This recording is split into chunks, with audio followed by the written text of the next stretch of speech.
आइए जरा तस्वीर में चलते हैं। एक ऐसे जमाने में जब दुनिया बिल्कुल बिल्कुल अलग थी। एक ऐसी दुनिया जहां इल्म, आप समझें, एक अनमोल खजाना था, और इस खजाने को पाने के लिए तवील और बहुत ही कठिन सफर करने पड़ते थे।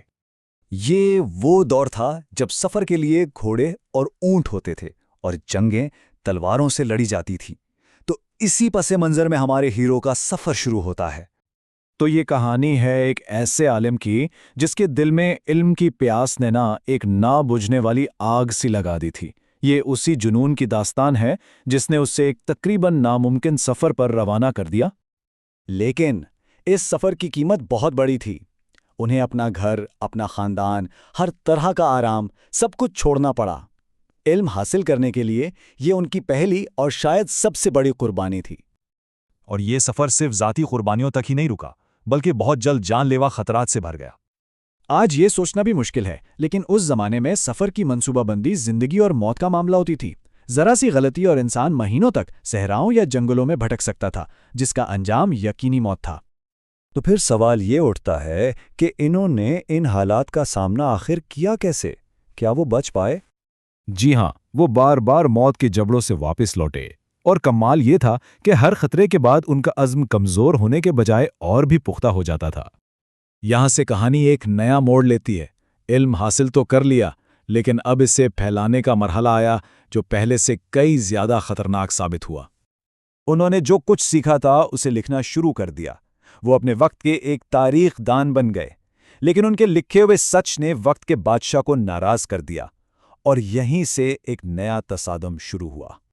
तो असल नुक्ता ये है, एक तरफ तलवार थी जिसका काम जिंदगी छीनना था, दूसरी तरफ कलम था जिसका मकसद इल्म और रोशनी फैलाना था। ये ताकत और सच्चाई की एक ऐसी जंग थी जो कभी पुरानी नहीं होती। एक ऐसी जंग जो आज भी किसी न किसी शक्ल में हमारे इर्द गिर्द जारी है।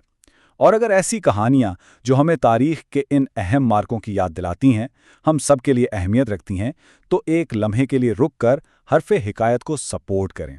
इस काविश को लाइक करें, सब्सक्राइब करें और शेयर करें, ताकि ये आवाज़ बुलंद होती रहे। उनका हथियार यानी कलम, उसे इस्तेमाल करना भी कोई आसान काम नहीं था। सोचिए जरा, उस जमाने में किताब लिखना एक इंतहाई मेहनत तलब काम था। हर किताब अपने आप में एक शाहकार थी, जिसे बनाने में महीनों, कभी कभी सालों लग जाते थे। बादशाह के सिपाही हर जगह उनका पीछा कर रहे थे और वो एक भगोड़े की जिंदगी गुजार रहे थे, लेकिन उनका अज़्म था कि टूटने का नाम ही नहीं ले रहा था। यहां तक कि जब उनकी मदद करने वालों को भी मार दिया गया, तब भी उन्होंने लिखना नहीं छोड़ा। और अब हम पहुंचते हैं कहानी के उरूज पर, जहां इस आलम को अपनी जिंदगी के सबसे बड़े इम्तिहान और सबसे अहम इंतखाब का सामना करना पड़ा। जब उन्हें ये एहसास हुआ कि अब बचने का कोई रास्ता नहीं, तो उन्होंने अपनी फिक्र नहीं की। उन्होंने अपनी किताबों को, अपने इल्म को, अपनी ज़िंदगी भर की मेहनत को बचाने का फ़ैसला किया। उन्होंने अपनी तहरीरें एक मेज़बान के हवाले की और अपने आखिरी सफ़र पर रवाना हो गए। इनका जिस्म तो शायद ख़त्म हो गया, लेकिन उनका काम वो जिंदा रहा। एतमाद और कुर्बानी की एक ऐसी जंजीर बन गई जिसने उनके इल्म को आने वाली नस्लों तक पहुंचाया और हमेशा के लिए महफूज कर दिया। अंदाज़ा लगाइए कि इस ज़माने में इल्म को फैलाना कितना मुश्किल था। कोई प्रिंटिंग प्रेस, कोई फ़ोटोकॉपी मशीन नहीं थी।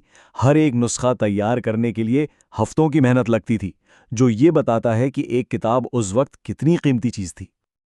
और यही बात हमें कहानी के आखिरी और शायद सबसे गहरे हिस्से की तरफ लाती है। ये कदीम कुर्बानी आज के दौर से आखिर जुड़ती कैसे है? ये सतरें दरअसल इस पूरी कहानी का निचोड़ हैं। वो किताब जिसके लिए एक जान दे दी गई, जो सदियों तक रोशनी का मीनार रही, आज कहाँ है? और यहीं पर एक बहुत अजीब तज़ाद सामने आता है कि जिन तारीक कमरों में ये किताब कैद है, वो खुद इसी के इल्म की रोशनी से मुनव्वर है। लेकिन बाहर की दुनिया का क्या हाल है? वहां दिन की रोशनी होने के बावजूद जहालत और गफलत के अंधेरे छाए हुए हैं। यानी रोशनी अंदर कैद है और बाहर अंधेरा है। तो आखिरी और सबसे अहम सवाल ये है, अगर इल्म मौजूद तो है, लेकिन इस तक रसाई ही मुमकिन नहीं, तो क्या ऐसी रोशनी का कोई फ़ायदा है? इस सवाल का जवाब क्या हो सकता है? अपनी राय नीचे कमेंट्स में ज़रूर बताइए। अगर इस कहानी ने सोचने पर मजबूर किया है, तो इसे दूसरों के साथ शेयर करें और मज़ीद ऐसी दास्तानों के लिए हरफ़े हिकायत को लाइक और सब्सक्राइब करें। आप हमें YouTube पर हरफ़े हिकायत पर तलाश कर सकते हैं। बहुत शुक्रिया।